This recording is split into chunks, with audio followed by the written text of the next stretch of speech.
All right. Good evening, or should I say good morning to you, good evening to me. Today we're talking about fear in our service here today, as you probably can tell, because right now I am located outside of a place called Zero Gravity. Why is that?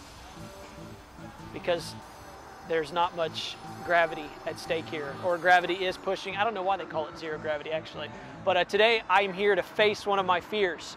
I got to tell you, I'm freaking out a little bit about it, and today I'm going to do some bungee jumping, some free falling, and some general freaking out. So come on, let's go. All right, joining me right now is Mike Moss. Mike, how you doing today, sir? I'm a little nervous. I'm freaking out too. Now, just so you know, we just ate Carrabba's, and our stomachs are actually quite full. Which lobster ravioli. On the way here, we determined that this was a bad decision to eat before, because we're both really nervous and we're cold. That's the way I feel right now. That's kind of a bad sign that we got lost on the way here. So I'm a little freaked out. But how do you feel about facing your fears today? I'm ready. Let's do it. Ready to go. Yeah. I'm not that ready.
So this little exercise has been, it's somewhat silly, as we've talked about fear and facing our fears. The truth is, a lot of people would be scared of this kind of stuff, but in comparison to the stuff that people are really facing in their lives, things like a job loss or things like something going on with the family or a significant sickness or illness, it's the real difference between life and death.